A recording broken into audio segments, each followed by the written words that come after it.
Good afternoon, everyone. First of all, thank you so much for taking time out of your busy schedules this afternoon to be with us today. And I hope that whether you come from the corporate sector or from the charities and IPC sector, you would learn something today from the very practical insights that my colleague Heng will be sharing with us later.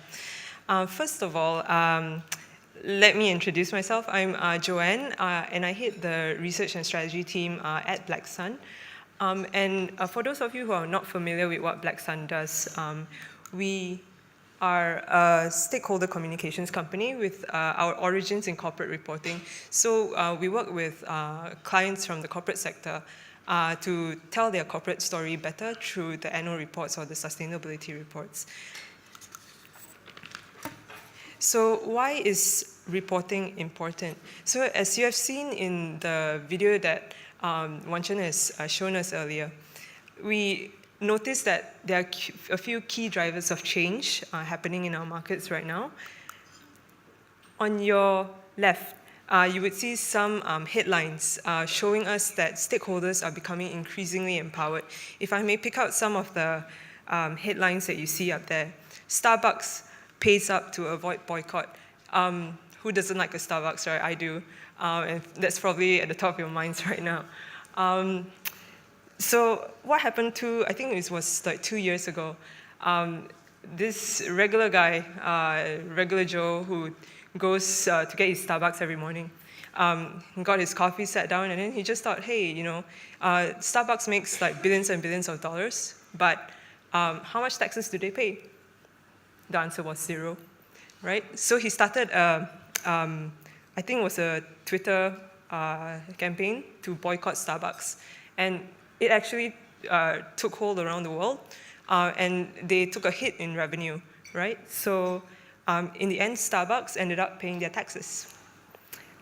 Secondly, millennials wanting purpose over paychecks. How many among us here are millennials? Unashamedly, right? So by 2020, 50% of millennials will be making up the workforce. And these are the same people who will eventually mature to become your investors and those who contribute to charities and IPCs. So they are all looking to invest in companies and causes with purpose. On your right, you'll see some statistics. So this is from the Edelman Trust Barometer. It is a research of 33,000 people from the ages of 15 to 65. So they asked them, if you were to make, if you were to form an opinion of a company, who would you trust? All right. So on your right-hand side, on your leftmost, they trust a person like themselves. 60% of them agreed. And then on the third from the right, you would see that only 37% believed the CEO, and the fourth from the right, only 43% believed in NGOs. So trust in institutions is at an all-time low. So what's happening in Singapore? So from the same research, we see that trust in business is declining. So underneath the yellow arrow, that's where Singapore stands. So right now, we are in neutral territory, but if you see the round circle at the bottom, -2, so it has declined from 2017 to 2018. And what do you think would the results be for NGOs? Similar? More?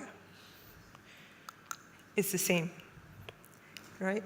So again, we are in neutral territory, but the trend is declining. So what we're seeing is that there is a gap in trust, right? So stakeholders are increasingly demanding more transparency and accountability from their institutions, but yet they do not trust what they say. So that brings me to the importance of trust. So we see 6 pillars of trust at the heart of corporate governance and governance developments, stakeholder engagement, and best practice communications. And regulation is also responding. So as you know, this year would be the year where the Code of Governance for charities and IPCs would come into effect. And in the corporate sector, recently in August this year August, they have revised the corporate governance code, and it would start kicking in 2019. And the corporate governance code has introduced two concepts, which is engagement of stakeholders and value creation. So companies are required to disclose the relationship between remuneration and value creation. So the point that I'm trying to make here is that the spirit behind the two changes, the two updates to the code are very similar. And that is why we have embarked on our research, which is called the Guide to Annual Reports. So the guide, if you would see behind me, we have a banner here. So it's part of a trilogy research into the trends of corporate reporting in Singapore. We also did one for KL, and we did a last one to compare the performance in Singapore, KL, and UK. So it's an audit format of 140 questions, and we run each of the company's reports against these questions. And we only look at the narrative section of the report, so we do not examine the financials. So what are our findings? So we have seen that companies have improved in some areas compared to last year, and in other areas, there are incremental improvements.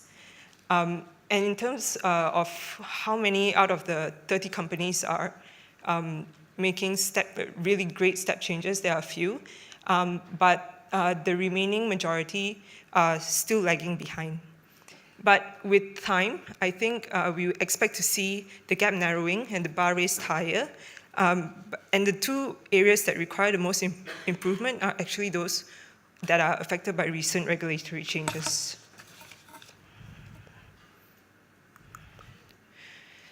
So if you look at this slide here, we have 9 areas that we have assessed, and we call this the building blocks. And these are the building blocks that are essential in telling a story that engenders trust. So we group them into 3 categories. And SDR companies have been weaker in the sustainability and governance sections. They have been constant in the risk, strategy, and market sections, but they have improved in these 4 areas on the right. So while I know that for charities and IPCs, it may not sound so relevant, but we believe that the concepts are shared and it can be applied to both charities, IPCs, and corporates. So with this, I will pass the floor to my colleague, Heng.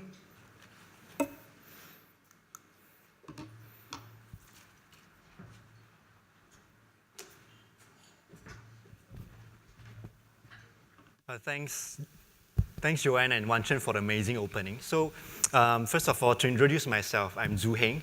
I'm a senior research consultant at Black Sun. So, me and Joanne, we've been dealing with listed companies across the region, from Philippines to Malaysia to Singapore, and advise them based on, the regulations, the listing regulations, the Code of Corporate Governance. So, we keep in touch with regulators. We, keep a lookout on the updates on regulations. We try to implement that in our clients' annual reports.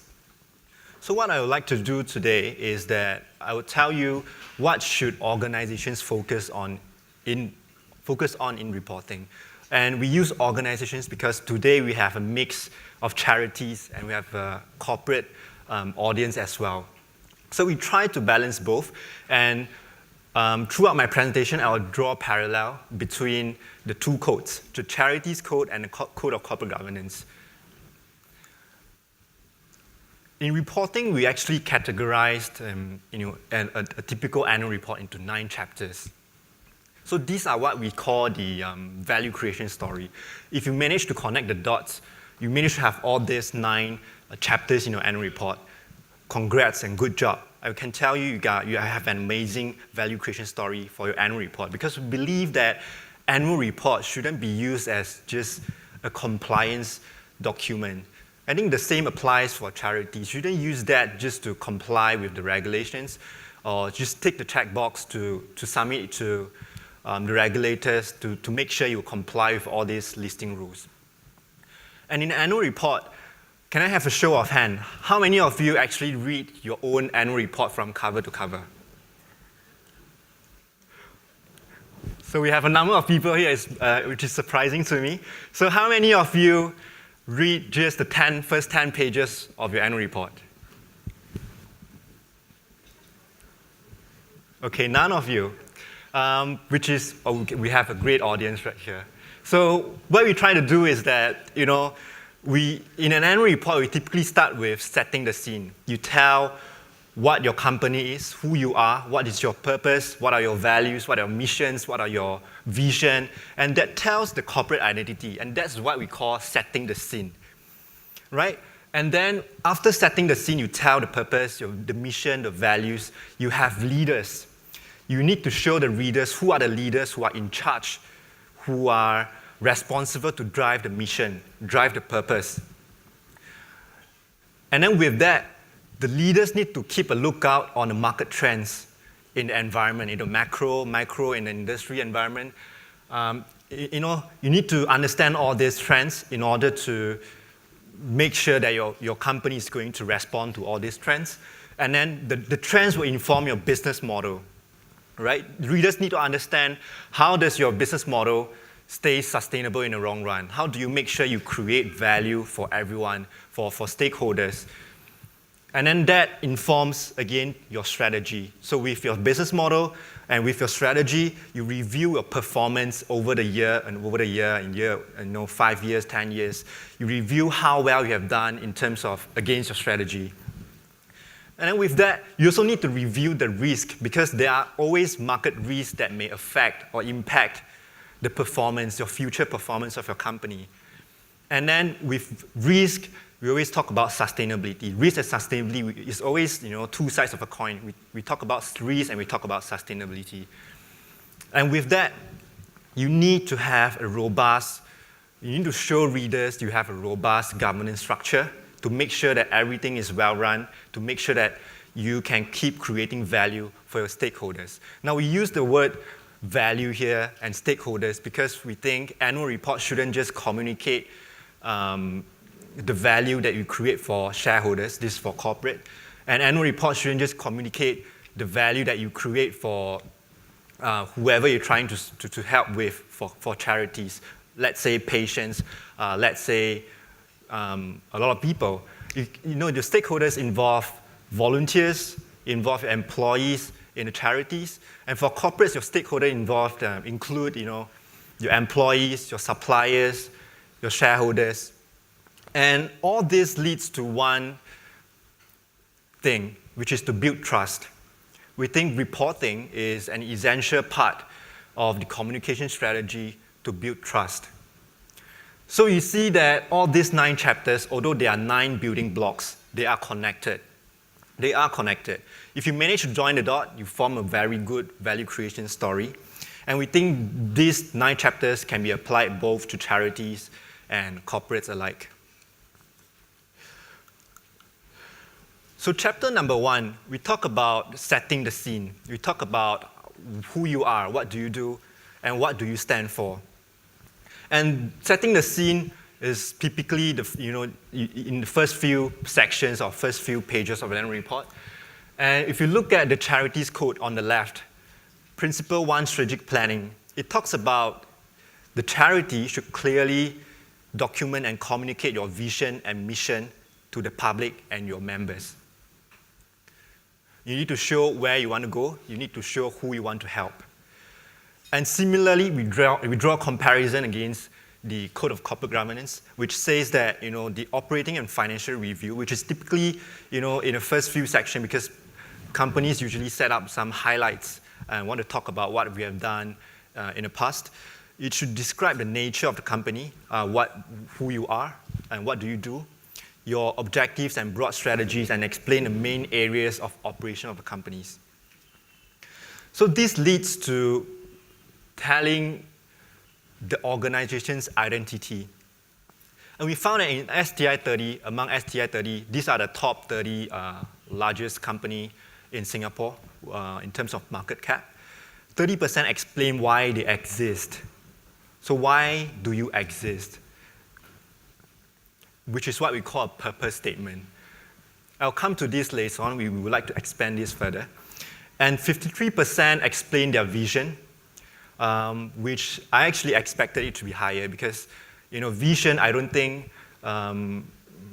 any board of directors will miss out this part to explain the vision to their employees, to their shareholders. But just that, within annual report, we don't find, close to half of them don't have the vision statement. Now, I would like to slightly explain a little bit more on purpose. Now, I take this screenshot from a company's website. Purpose moves us. I want you to make a guess. What is this company? So it says that our purpose is to use the power of sport. Now, sport is a keyword to move the world forward. And we believe in a fair, sustainable future, one where everyone thrives on a healthy planet and level playing field. Can anyone make a guess? What is this company? What do they do? Well, we know that they are in a sports industry, probably. Sports related. Any guess? One of the largest company in the world.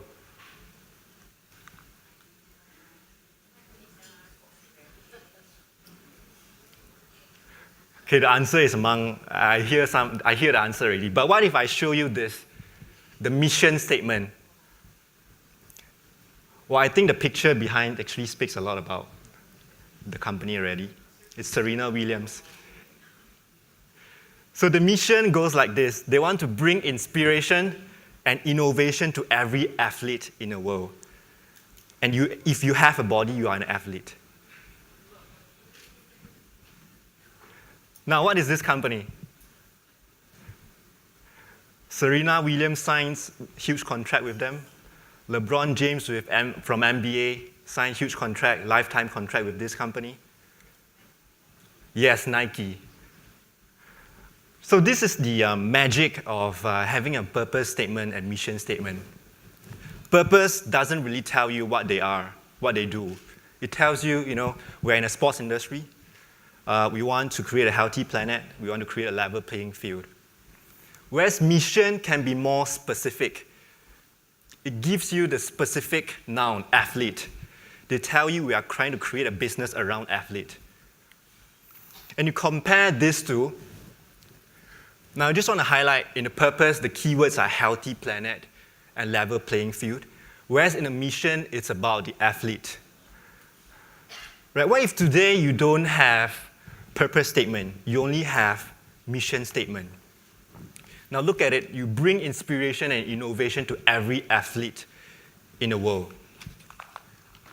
So you can guess, right? I'm going to make shoes, I'm going to produce headbands, wristbands, jerseys, to make athletes feel good, to make them feel good and make them shine on the field. But what does it mean to inspire and innovate? Why do I need to innovate all these shoes for athletes, for everybody? Why? Why am I doing this? I may have a lot of R&D centers. I may have a lot of experiments going around to innovate, to make the best shoes in the world. But what does that mean? And this is where purpose statement fills the gap. You see, I innovate the shoes, I make the best shoes, I make the best jerseys, because I want everybody to have a fair playing ground.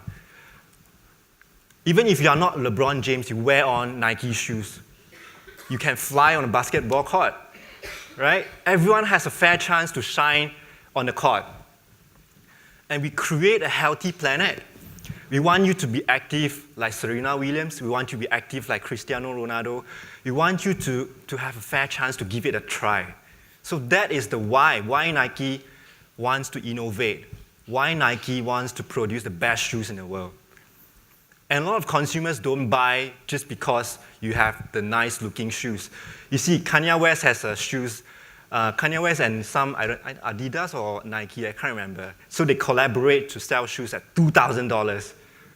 2,000 Singapore dollars, can you believe it?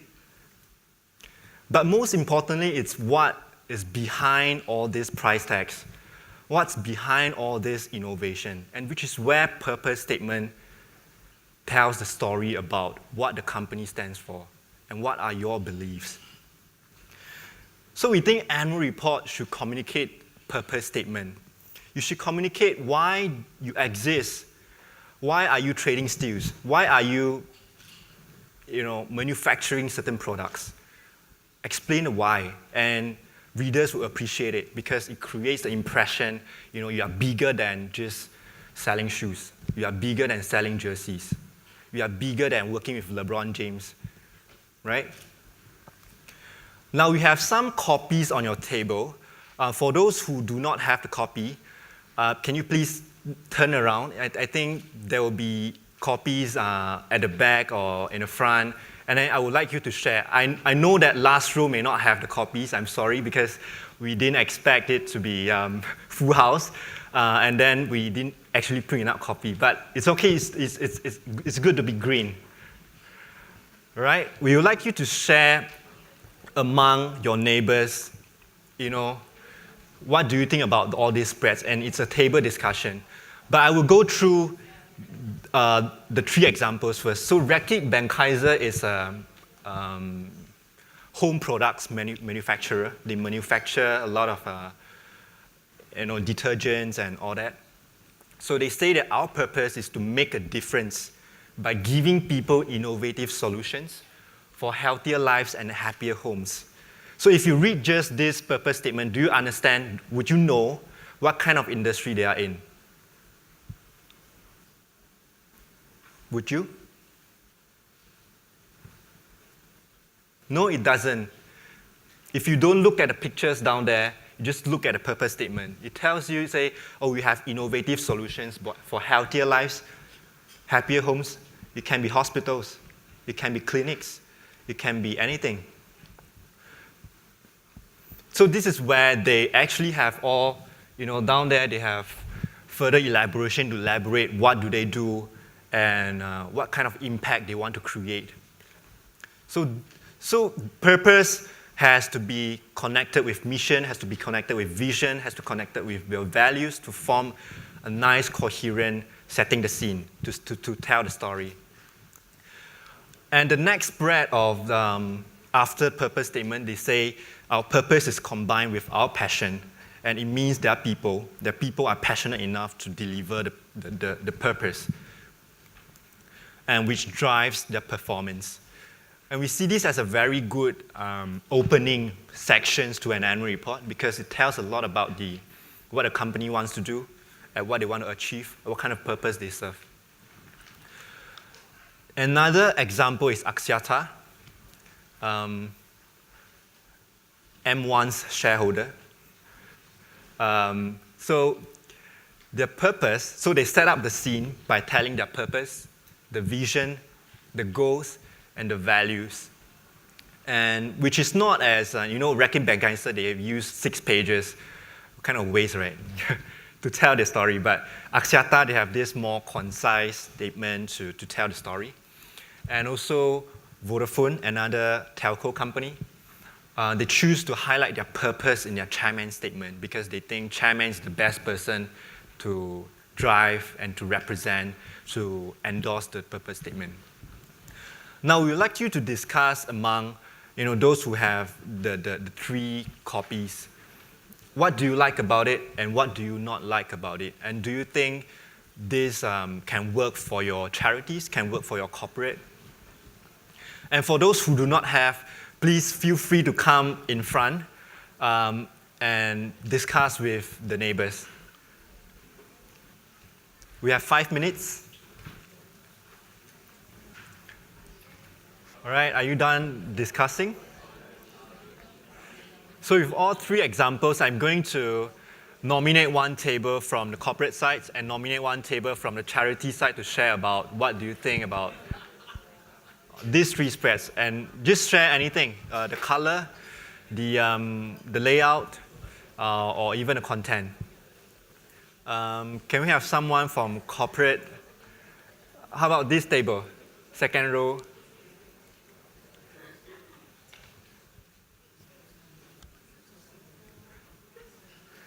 Do you guys have anything to share?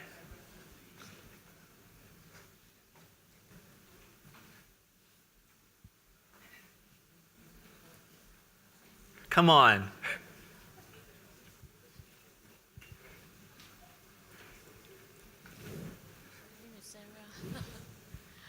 Okay. Yep. Yeah, I'm Agnes. Right. I am from the education institution, Yeah. Arts Education Institution, LaSalle. Well, if you talk in terms of really vision mission, yes, certainly we have a vision mission, and we have a 5-year strategic plan. Yeah. Which is, of course, each of us has got strategic objectives. We deploy the balance scorecard where we then measure, how we're doing against the KPIs that we set for the 5-year plan. Yeah. So. But do you disclose all this in your annual reports? Or? Yeah, I mean, we do have what we call year in review, which we do every year, and then of course really featuring really our key customers, which are our students. Yeah. So we do that every year. Okay. Okay. It's good. Thank you. But do you think, these three spreads, do you think, what do you like about it, or what do you not like about it? Well, I guess, I came from like corporate commercial Right. environment before I came to the education institution. Obviously, if I'm in a listed corporate environment, I would really certainly be writing a full annual report as in a standard, annual report in a commercial corporate environment. Yeah. But I guess in the end, I guess each business will have to take into consideration the type of business they are in, the type of charity they are in, Yeah. and to tweak the annual report to its purpose. Yeah. So that's where I'm looking at, and that's why in our context, our year in review is really primarily focused on really our students. What we do for them in terms of getting them to be the best that they can be. Yeah, and of course employability and so on and so on. It's as the main focus, really. Yeah. Thank you. Okay, thanks for sharing. So can we have another one from this side?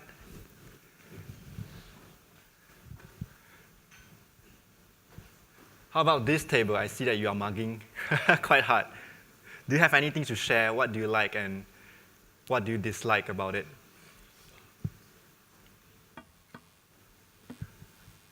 How about the one at the back?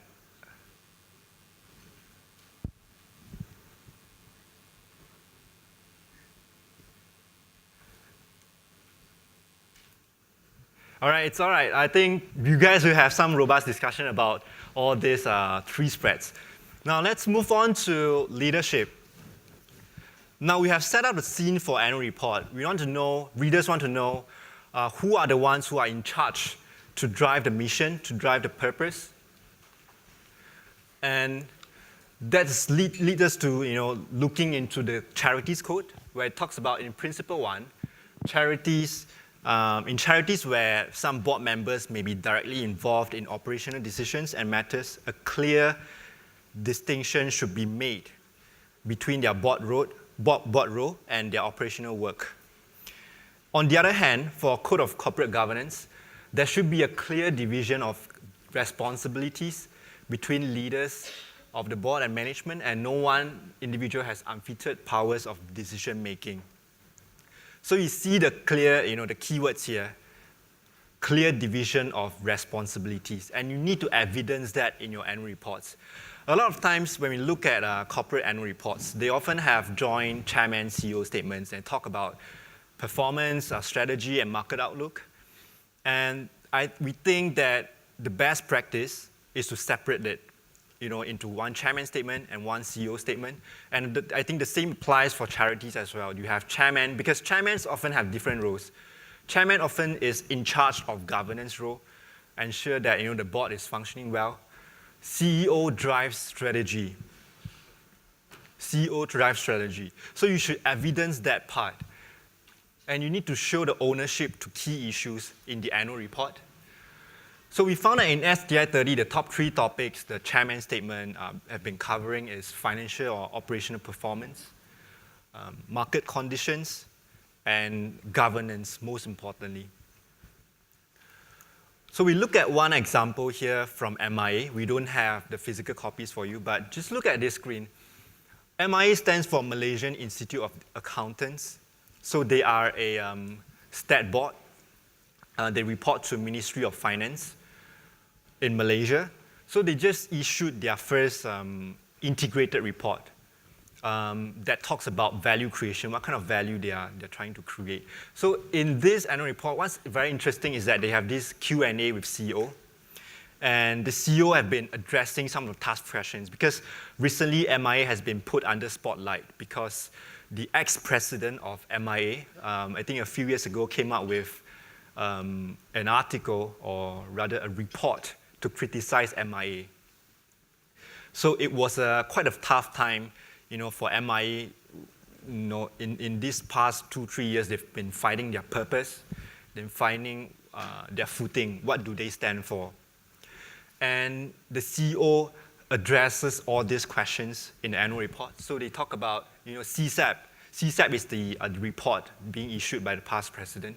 CSAP is a game changer for MIA and the profession. And how is MIA building upon the recommendations to deliver value? And other questions such as how do you restructure the operations to make sure that you achieve the goals. So this is what we call the responsibilities, clear division of responsibilities and authority. And you show that the leader have the guts to take on tough questions. I think that applies to charities as well. You have all these market trends, market problems. How do you address, let's say the cancer rate is rising, let's say the loneliness is becoming more prevalent, elderlies are becoming more lonely. How do you address all these tough problems? So with leaders, you need to keep a lookout on market trends, and that takes us to the 3rd chapter. Market basically talks about, includes a review of the operating environment and market trends. So for charities, it would be like what I said, what's the problem with the loneliness in Singapore? What's the problem with the digital empowerment among elderlies in Singapore? And you need to share about that because to give readers an overview and understanding about a market, because you cannot assume that readers understand the market. Now we look at the Charities Code.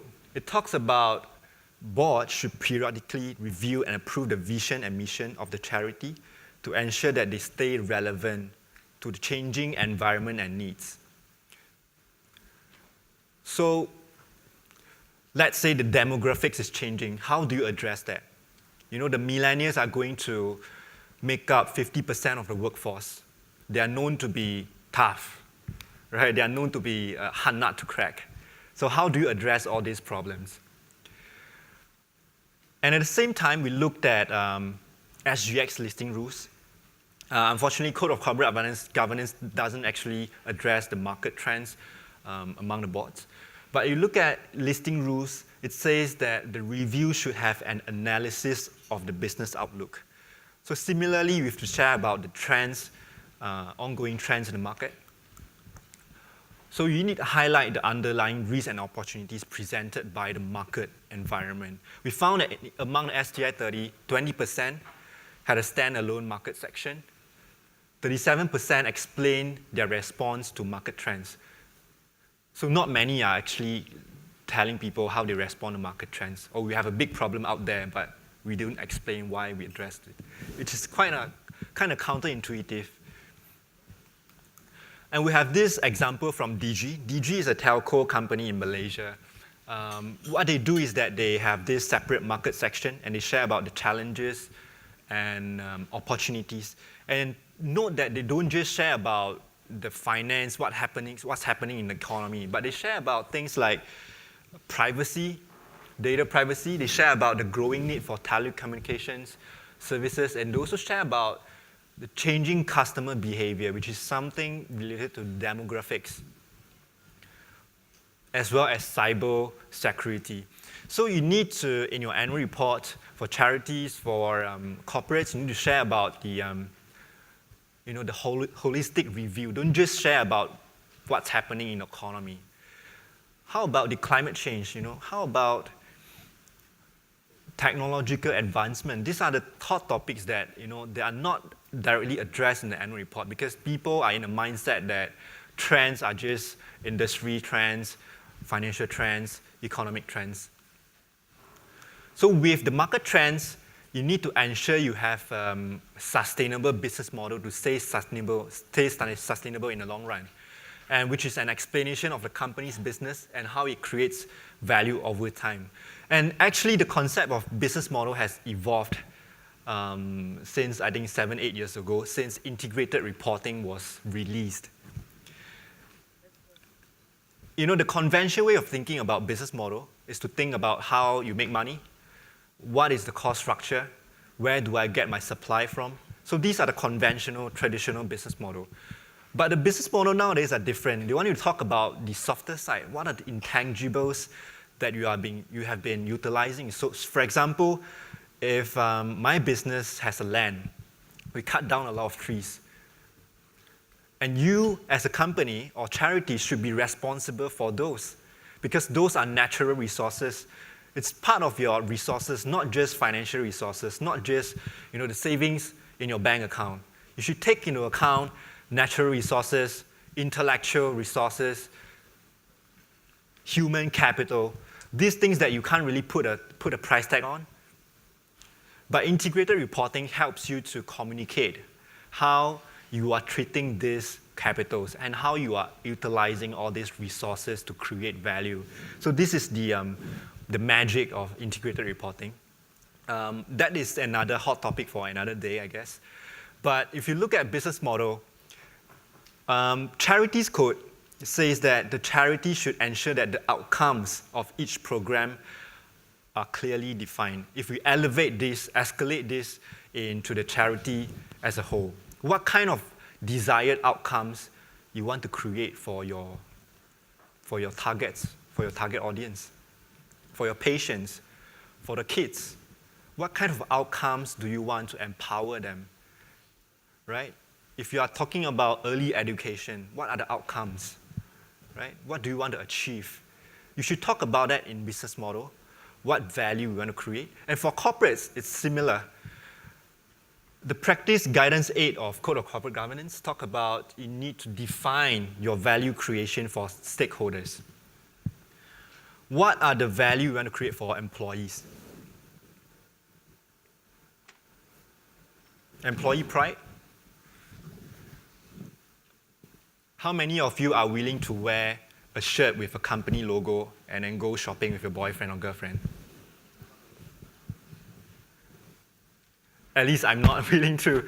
But I know I have a tote bag with a Black Sun logo on it. I bring it to gym every day. That's the most I would do. So this kind of outcomes, what kind of outcomes you want to achieve? So this is an example for employees, but how about your suppliers? Suppliers, people used to have, nasty relationship with suppliers. They just want to get money from me. I don't want to pay, right? But these are not outcomes. As a sustainable business, you need to ensure that every single stakeholder is well taken care of. Pay your suppliers on time lah. 30 days means 30 days, right? And you talk about shareholders. Shareholders, it's straightforward. You talk about dividends, you talk about wealth, you talk about bonuses. So it is very important to communicate the targeted outcomes you want to create for your stakeholders. And we found that among the top 30 companies, although 53% of them have some inklings of business model, it may not be the integrated reporting way of business model, because only 30% describe in a business model how they create value, what kind of value they create for stakeholders. Now, I just want to talk a bit about the new business model. And we are not talking about how you make money, but we are talking about how do you utilize the 6 capitals. If you look on the left-hand side, there are 6 capitals, which is defined by integrated reporting. They say there are 6 capitals: financial, manufactural, intellectual, human capital, social and relationship capital, which means your relationship with your communities, with your regulators, and natural capital. You take into account all this. So these are the common resources that you utilize as a business. Then you plow it into your business model. And this form your inputs. And through your business activities, you create outputs. How many shoes do you produce? How many goods do you produce? How many different sorts of outputs of the business that you create? And how do you lead to certain outcomes? For example, like I say, employee pride. Employee pride can be evidenced through wearing a shirt with a company logo and going out with boyfriend, girlfriend, shopping in the street. That is a kind of evidence for you have successfully instilled some pride in your employees towards your company. So this is the modern way of business model. So it talks about, its official definition is this: it is the chosen system of inputs, business activities, outputs, and outcomes that aims to create value over the short, medium, and long term. And addressing desired outcomes against actual performance and strategic objectives may prompt changes to the business model. Now you look at Olam. I have some spreads, some physical copies on your table. Feel free to share with your neighbors. So this is the example from Olam International. They are a plantation company. More than 50% of the cashew nuts in the world are produced by Olam. And they generally follow the flow. So they utilize all these 6 capitals, which are plowed into their 3 activities: upstream, supply chain, downstream. And they talk about the value, the outputs that they create. And then they share about the outcome they produce for different stakeholders. Another example is Mondai Group from the UK. UK is known to be one of the most advanced corporate governance regime in the world, along with South Africa. These are the 2 that corporate governance regime that people or regulators are looking up to. And they have a similar structure for their business model. Then talk about the key inputs, the key outputs, what they do, and what kind of value they want to create. And last but not least, BT Group, which is also from UK. So BT Group is also another telco company, and they generally follow the flow as well: input, business activities, output, and outcome. Now, I want you to take a look at all these examples, share with your neighbors, and discuss among yourselves whether these are useful to be presented in your annual report. For charities as well, don't be disheartened by the fact that this is called a business model, because there's a business in there. But a lot of companies, corporates, a lot of annual reports are calling it a value creation model instead of business model, because business model, it sounds like you're just making money. All right, so I give you 5 minutes. I can share with you what our clients generally appreciate and what they don't appreciate, and what readers generally understand and not understand. So for example, if you look at the Olam's cases, a lot of companies, they think the numbers here, the 17.9%, 25.3% doesn't really represent, it doesn't mean anything, right? So if a company, generally you just put up numbers there and show that these are your outputs. I produced 2,000 tons of rice, let's say. And what does that mean? What does that mean? Right? Just like Nike has sold 2,000 shoes to some random guys. And what does that mean? So we think in order to create a very good business model, you need to have both qualitative and quantitative indicators. So if you say you have some 17.9% dividend yield, let's say, you need to use narrative to explain how significant, what kind of value you are creating for shareholders, what kind of value you are creating for customers by selling 2,000 shoes to the customers. But different approaches generally have their own merits, and it's really up to the boards and senior management's preference in terms of what they like and what they don't like. Now, with the business model, that informs your strategy. So with this running, operating business model, our strategy then can then go on to deliver and create value for stakeholders. Charities code talk about the board should approve a strategic plan for the charity to ensure that activities are in line with its objectives. And at the same time, the Code of Corporate Governance talks about the board's role is to provide entrepreneurial leadership, set strategic objectives, which should include appropriate focus on value creation, innovation, and sustainability. So what does that mean? It means that your strategy doesn't have to be just expanding to China, expanding to India, or we want to make more money.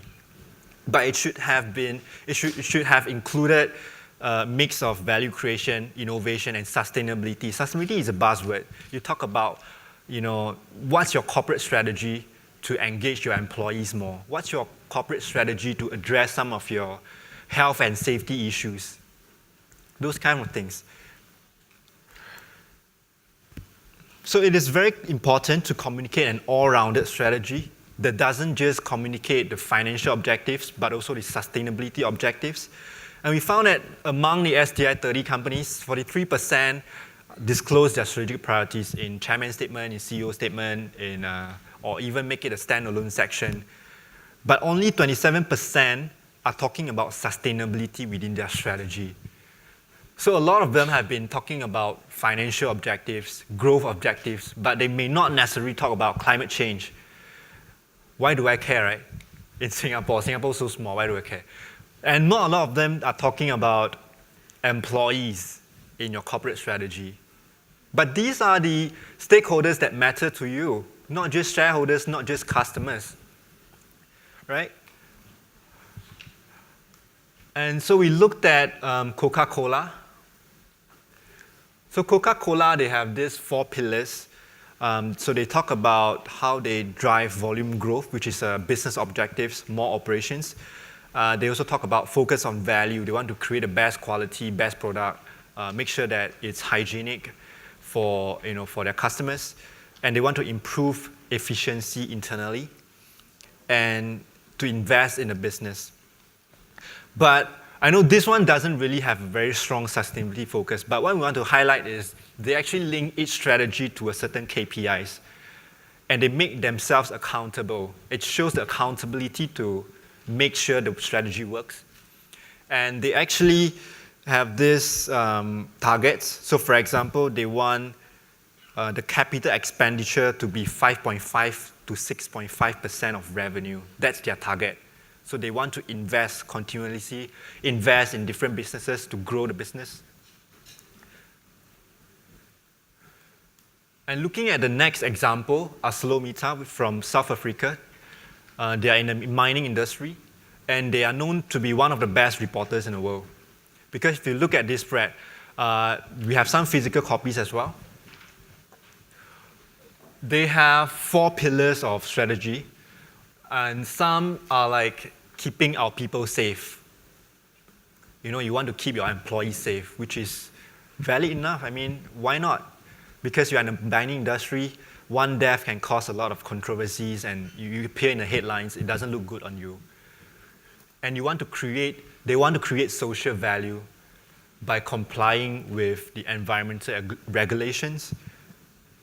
And they also have other different mix of focus in terms of business strategy, growth strategy, sustainability strategy, employee strategy, all in one place. And they connect it with KPIs, with the risk factors, and all in one place. It's all integrated.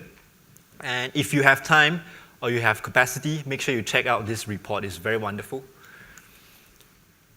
I think I would like to skip this discussion and move on to performance. So with the strategic plan, you have to review the performance of your strategy every year, year in, year out, because you have to make yourself accountable, right? I mean, this year we communicate that we want to grow to China. So next year, you have to tell readers, how have you performed in terms of expansion to China? This is proper accountability to your readers in terms of reporting. And when you look at Charities Code, it talks about the board should ensure that there is adequate reporting to relevant stakeholders about how the charity's strategic plan and programs are implemented. So you need to communicate, report how they are implemented. What's the performance of these strategic plans? You say you want to decrease the, let's say, early marriage by 10%. And so what's the results this year?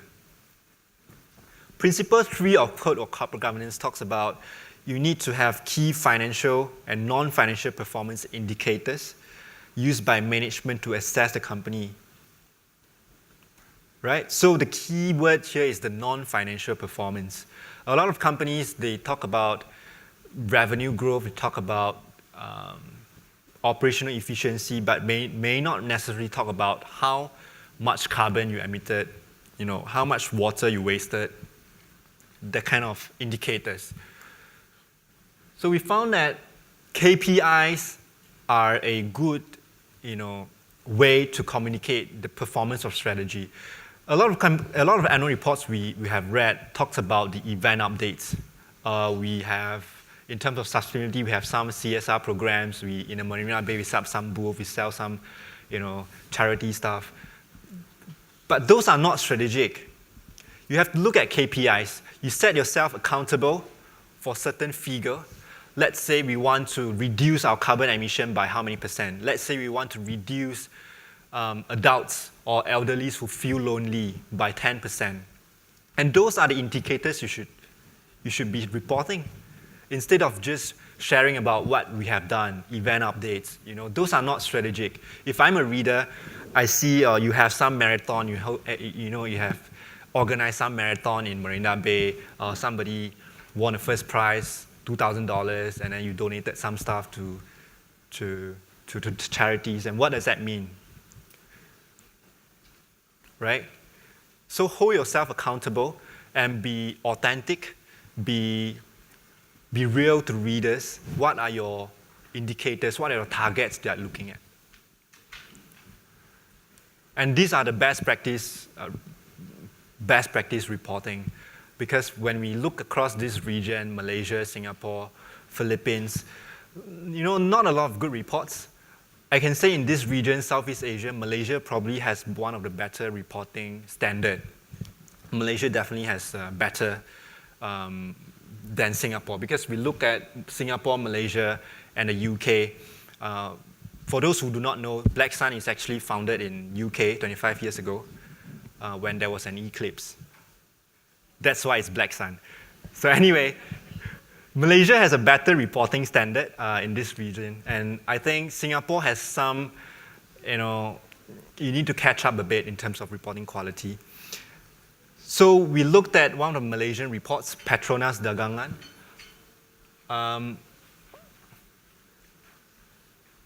They are not in the oil and gas drilling business, but rather they sell all this grease and they sell the oils and they sell the final end products to consumers. So they disclose these KPIs. They have 1, 2, 3, 4, 5, 6 KPIs. And what are the KPIs? HSE, health and safety, profit after tax, return on average capital employed. So these are financial KPIs. But they also have operational KPIs, like total volume of their products, like average inventory days, and also ratio of ready top talent to critical positions. I have 10% of the employees who are ready to challenge the current senior management for their positions. And these are the indicators they are looking at. So with performance, you have to talk about risk that will affect the future performance of the company. And you have to show how risks are whether they are properly managed, and what are the principal risk factors that are affecting your companies. The charities code talk about the board should ensure that there is a process to identify, regularly monitor and review the key risks of the charity. And this should also cover how you mitigate the measures and controls for all key risks. Whereas Principle 9 of the Code of Corporate Governance says that you need to ensure management maintains a sound system of risk management and internal controls to safeguard the interests of the company and its shareholders. So both have similar wording and language in terms of risk management. And I can say that risk management has been quite a relatively well-covered topics in the annual report. So typically, companies are doing quite satisfactory in terms of reporting risk management. So we see that 87% of the companies use the term principal risk, key risk, or significant risk. And they actually discuss what are these risks, whether it's environmental risk, whether it's operational risk, forex risk. And for charity as well, you can share about what are the risks that may affect your charities. For example, low sign-up among the volunteers, that could be a key risk. And that affect the outcomes, that affect your programs that you deliver day in, day out. And then 63% explain how they are managing the principal risk. So I'm showing you this DS Smith. They are a packaging company. So they talk about the key risk in their annual report.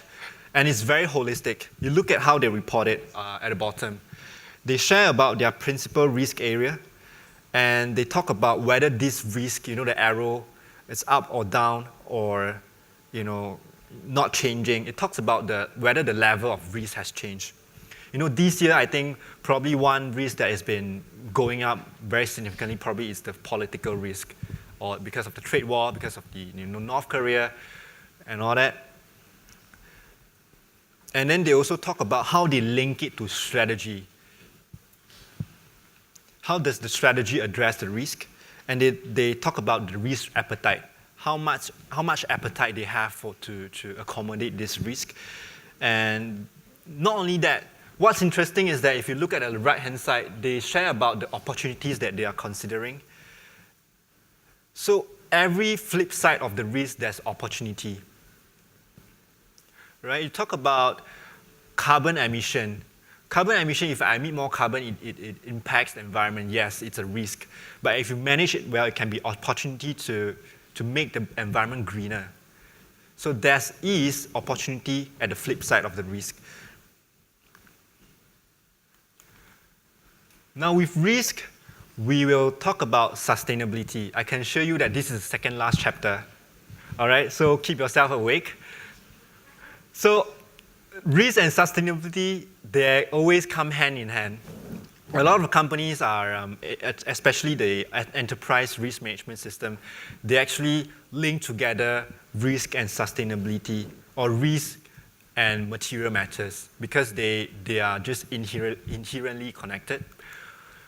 The Charities Code talk about the charity should ensure there is an appropriate and effective channel of communication for staff and volunteers to give feedback and exchange information.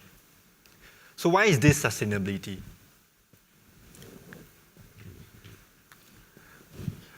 It's because sustainability, if you want to ensure that your business is sustainable for the long run, you need to engage your stakeholders. You need to listen to your stakeholders. You need to listen to employees. You need to, because you want to breed a good culture, you need to listen to what your employees are saying. You need to listen to what volunteers are saying. Why are the sign-up rates so low? And listen to them, address their needs, and make sure your business is sustainable for the long run. And that is what we call stakeholder engagement.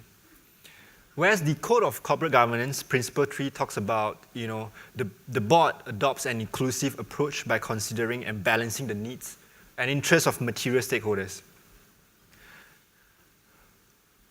And also provision 13.2, you need to disclose strategy and key areas of focus in relation to the management of stakeholder relationships. So you have to have some formal strategy in terms of how you engage your stakeholders. And that's the latest requirement of the Code of Corporate Governance. So how do you report that? It is important to show that your company, your organization, your charity is willing to engage stakeholders and respond to their feedbacks. And to evidence this, you need to discuss what kind of feedback you have received from stakeholders in your annual report. Now, we found that this part is clearly lacking among the STI 30 because only 70% are discussing the feedback they receive from stakeholders, and another 17% discuss how they respond to the feedback. So DBS is one company that is one of the top reporters in Singapore. So this is what they have in the annual report. They say, what our stakeholders are telling us. And within the spread, they talk about how did we engage through email, through workshop, through roadshow, and they talk about what are the key topics they receive from stakeholders. So employees may not be happy because salary is too low. Suppliers may not be happy because you are paying us too late. Community may not be happy because you are, for DBS, you don't pollute the environment, but whatever. So, and they also talk about how did they respond to all those feedbacks. So for example, for employees in DBS, they have this Tell Piyush initiatives, if I remember correctly. So employees get the chance to talk directly, one-to-one, to the group CEO.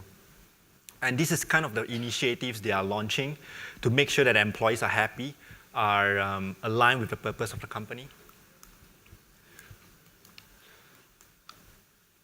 And then last but not least, we have strategy, we have business model, we have sustainability. We have to talk about whether you have a robust internal governance structure to ensure that your business is creating value, your business is well run, your charities are living up to the promises, to the purpose of the charities, of your objectives.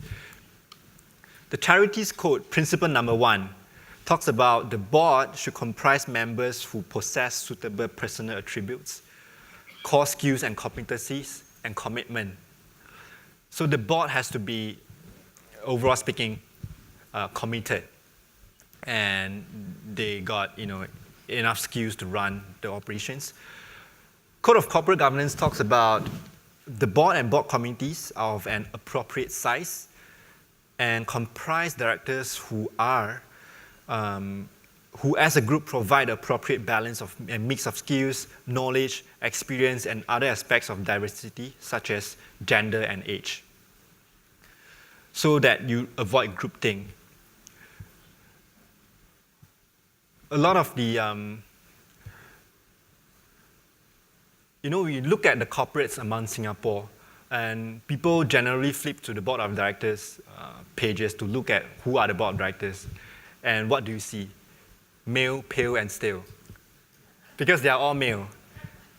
And they are always wearing, black suit, white shirt inside. And it just doesn't portray that diversity among the board. So there has been an agenda among, by SGX, by regulators to push through the gender equality or gender diversity. Especially, I think, in Malaysia, they have this target. Every board right now, they need to have 30% at least female directors. If not, the regulators will hold you accountable to explain why you do not have female directors.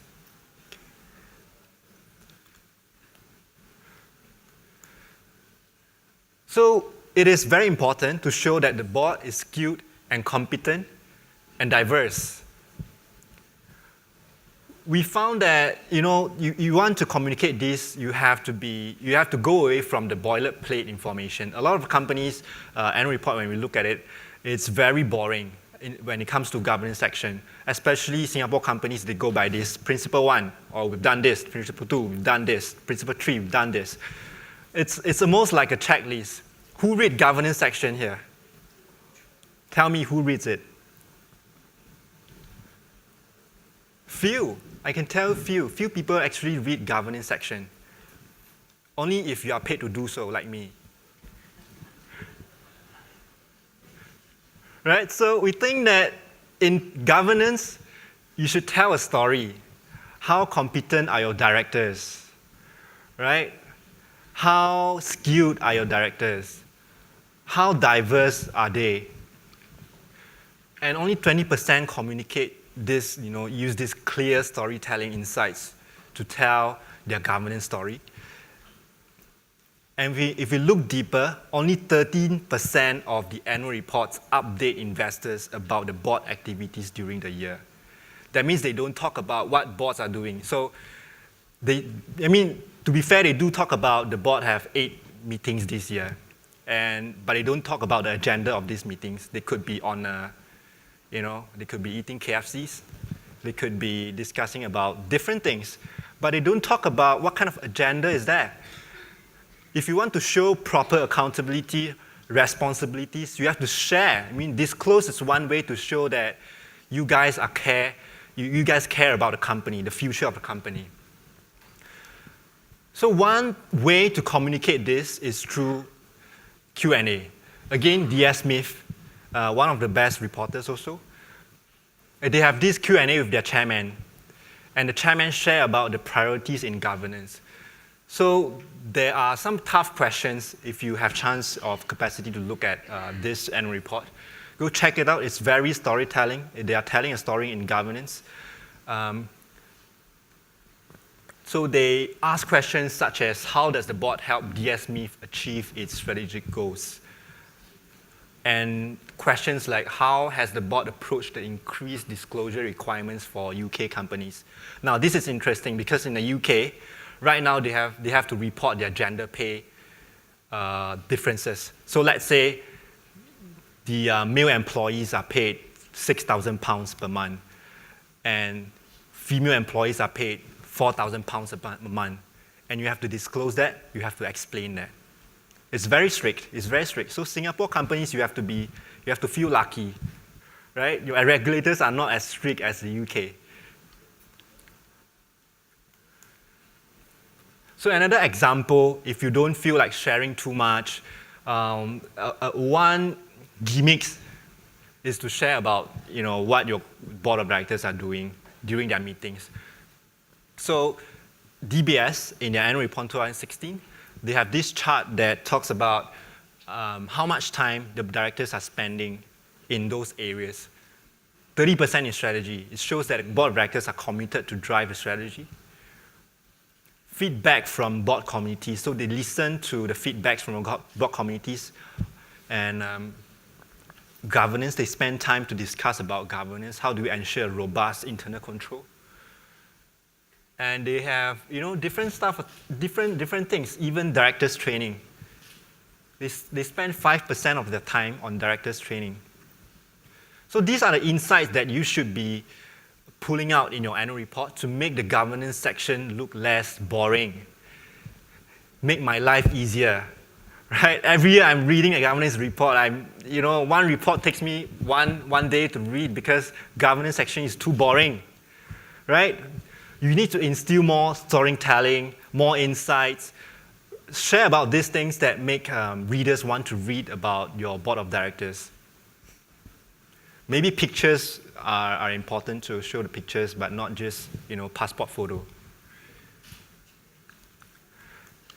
Okay, in conclusion, so we have talked about all 9 chapters, and all these 9 chapters, in conclusion, you need to talk about who are you, who you are, what do you stand for, your purpose and your mission and vision, and what do you do. Secondly, you need to talk about your leaders, who are responsible for your key issues. Thirdly, you need to talk about the market environment. What is the trends out there? Why should readers care about the existence of your company? And fourthly, what do you do for others? This is your business model. What value, what outcomes are you trying to create for our stakeholders? And fifth, what are your plans for the future? The strategy. The strategy for charities. How do you stay, sustainable? How do you be profitable in the long run? Not just, just relying on donations. What are your plans to make it sustainable? And sixth, how do you measure the success of your plans? This is where KPIs come in. And you need to talk about the risks of your plans. What are the risks that may topple, that may affect the performance of your plans? And do you engage stakeholders to understand more about material matters, the risks and opportunities? Do you listen to employees? Do you listen to suppliers?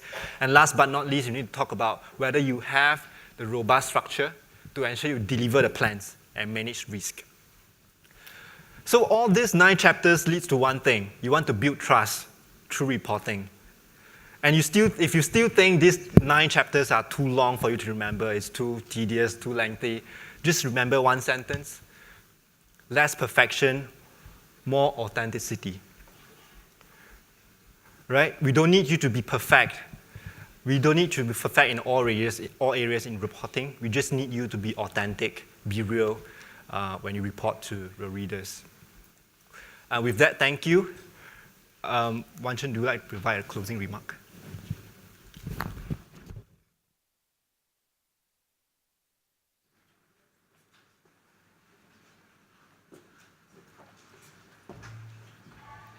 Thanks very much, Heng and Joanne. We've got about 20 minutes before we come to the end. I know we've not taken much questions from the floor, but maybe at this juncture, before I do the closing, are there any questions from the floor, like where do I start? For both listed companies and for charities, doing an annual report is mandatory, so you have no choice. But think of it as not as an obligation, but really as an opportunity to make a difference. And the challenge is, a lot of people say, where do I start? And today, both the presenters have covered a lot, the building blocks, the research, the guide, samples, there's some exercises that we've done through. But where do you start in that journey to writing a great story? So it's not about an annual report, but really a great story. How do you make yourself a great storyteller? Any questions from the floor? This is a once-in-a-lifetime opportunity. I mean, these guys are our annual report experts. They do this for a living. They get paid to do annual reports. Yeah.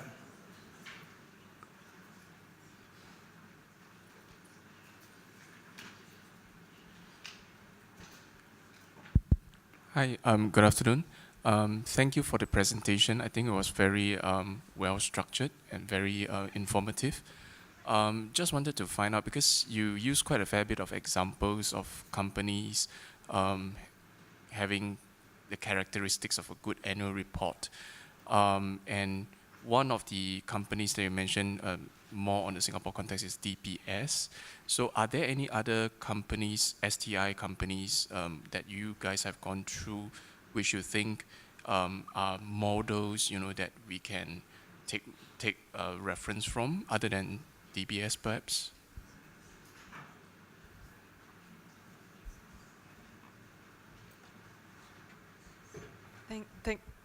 Thank you for that question. I was in charge of the STI review of the reports. I would say besides DBS, you can also look at the banks are actually typically quite good at it. So UOB, OCBC, they're quite good at that. Some of the telcos are good as well, Singtel and StarHub. But outside of the STI, we recommend that you also look at Olam, Perennial. They have also integrated some of the elements that you've seen today. Thank you.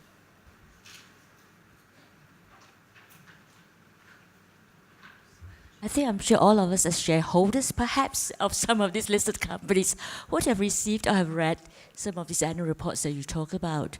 But I was just thinking that, as a charity sector, okay, we're really not for profits, as a setup. So obviously, the emphasis and the focus will probably, from my perspective, could be different.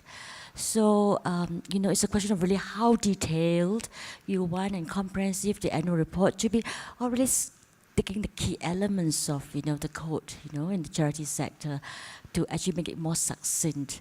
And that's where I was just thinking, whether there are some examples of so-called annual reports that really can be benchmarks,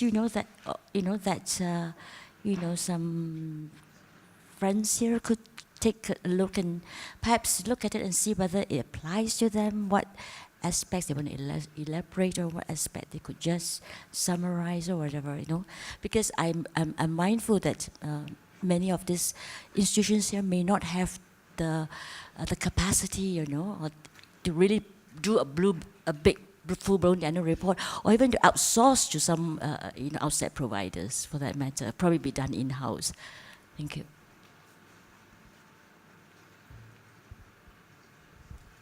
Well, a very good question. I think before this workshop, we actually read through some of the Singapore annual reports, like Heart Foundation, different NGOs report. But what we found is that a lot of them are event updates, or even case studies. Like this boy John is 6-year-old, and sad story, a lot of things like that. But what we think you can be focus more on is, instead of having all these different case studies, as if it's like you read through case studies after case studies, it looks like magazine more than an annual report. What we think you can be focused on, but we haven't really come across a very splendid charities annual report. Maybe there are out there in the US, but we haven't really have that capacity to look at US or UK reports in charity sector. But things like strategy, how do you stay focused, how do you stay sustainable for the long run, KPIs, even what kind of value you want to create, and setting up the scene. All this, I think different chapters, online chapters, applies to charities as well. I understand that you may not have capacity to really put in so much resources to do annual report, because corporate sectors, they spend good amount of money. So charities, I think what you could do is to be, I think it's really, you need to find a balance between how much you want to disclose and how much you want to, how much resources you want to commit into all these projects. I mean, there's no regulation saying that you have to have a best practice report, but have a best practice report certainly make volunteers feel more proud, for example, and makes the recipients of your benefits more proud about this organization. Maybe more publics would want to be ambassador for your charity. That kind of, I think it's a public image, as a story to tell the public. Excuse me, my name is Boris from Shared Services. Could we take kind of 70-30%, in the way you manage your fundraising? In the way fundraising is managed, 30% is towards the organization, 70% towards your beneficiaries.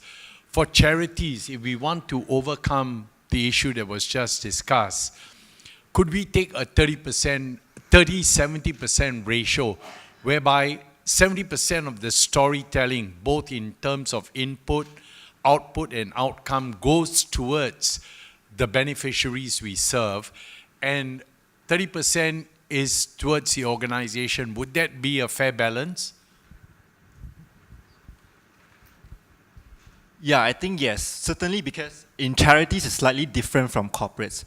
Corporates, we have a lot of stakeholders, probably more than charities. Charities, you talk about volunteers, you talk about beneficiaries, but I think 70-30%, I don't have a magic number on top of my head, but you want to communicate a balance, reporting, whereas whereby you want to communicate the value you create for the beneficiaries. And in fact, when we dealt with some of the companies, corporate companies, they actually categorize their outcome into different tiers. So for example, the first tier outcome is our customers, because those are most important. And the second tier, probably employees, suppliers. So you have different ways to communicate it, and you can certainly prioritize it, like what you say, 70-30%. Yeah. If I may add some more color to what Zhu Heng has very cleverly and very well thought of. With regards to your observation about having few resources to do proper or very good reporting, I think it's also the observations that we share with some of our clients, because our corporate clients actually, if I may say, because the annual report is nobody's full-time job. So it's like an annual exercise where different parts of the business come together and they pull together the various components into a coherent whole, right? So what I'm trying to say is the corporates as well face the same sorts of challenges you're facing. Perhaps financially, they have a little bit more freedom. The second point that I would like to make is that the sharing that we've made today, while you can think about it from a reporting perspective, you can also take the concepts and apply it to your engagement materials, your outreach materials, your presentation materials that you bring up to the board. So yeah, I think no matter what, the concepts that and the themes that you've learned today can be applied through these various materials as well. Yeah, thank you. I think that the challenge is that I'm sure many of you in this room is looking for the silver bullet. You want a checklist, you want a template, you want something that I can cut and paste and print and off you go. And that sort of reflects Joanne's comment that doing the annual report is nobody's full-time job. Not in the charity, not in the LISCO. It's somebody's part-time job. Like there's a deadline. Charities need to issue it 6 months before year end. For LISCOs, you're going to issue it 3 months before after year end. So there's this deadline. Everybody is like, oh, I really hate to do this kind of thing, but I got to do it. I mean, the Charities Commission, if you look at the website, there is a template.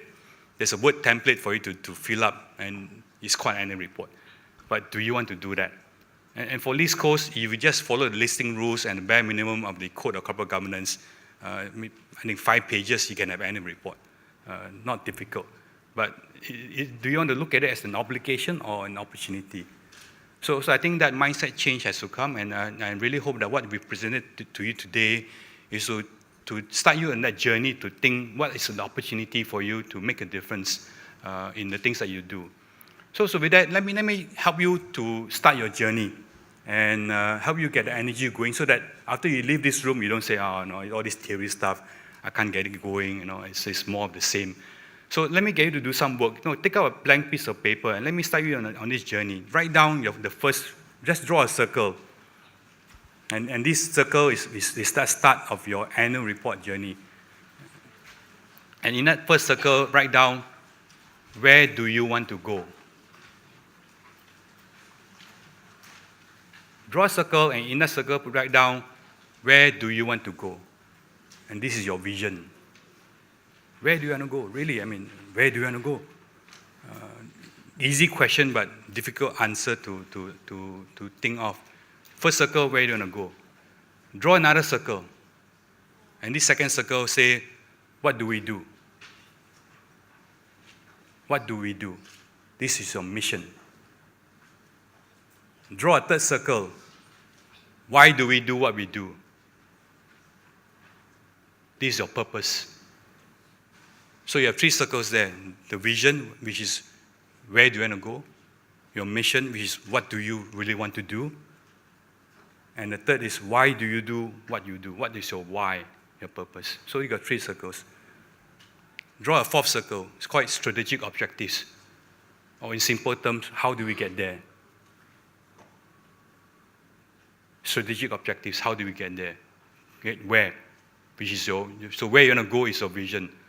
So your fourth circle of strategic objectives, join that circle to the first circle, which is your vision. So how you get there is determined by where you're going to go. Because if you don't know where you're going to go, no matter how you're going to get there, you will never get there. You'll always be lost. So you got 4 circles. Draw a 5th circle, call it value creation. How do you create value? Draw a 6th circle, call it stakeholder. Who do you create value for? Is your stakeholder. So you got 6 circles already. But you only join your strategic objective circle to your vision circles. The rest are still unjoined because you don't know yet. Draw a 7th circle, call it values. What do you believe in? What is good, what is bad? And not just slogan. You look at a lot of annual reports and in both charities and in listcos, they list down innovation, integrity, trust, teamwork. These are slogans. There's no meaning in them.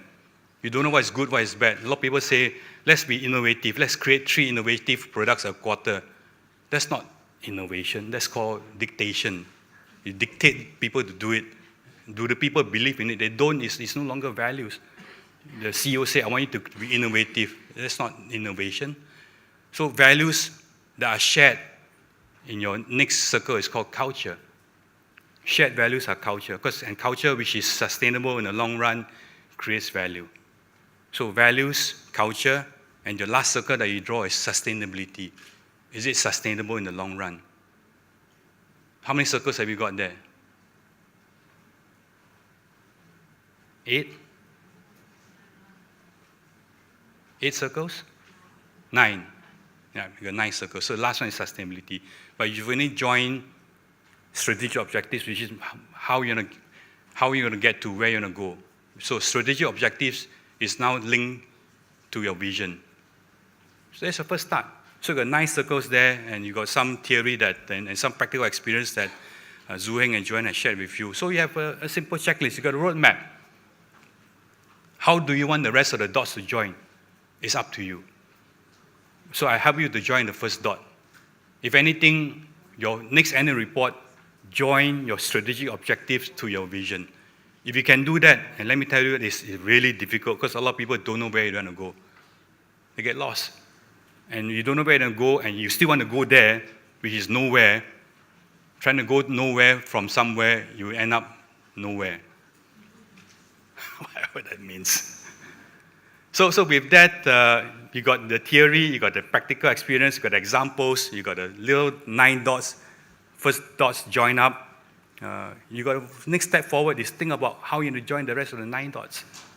Yeah. So with that, on behalf of Heng, Joanne, and Neha, we'd like to thank you very much for your time this afternoon. I hope it has been really useful, practical. And if there are any questions, feel free to reach out to us on our email addresses. I think we should have that in the material somewhere. And with that, the organizers have told me to instruct you to fill in the feedback form. Otherwise, the dots don't join for you. Thank you very much.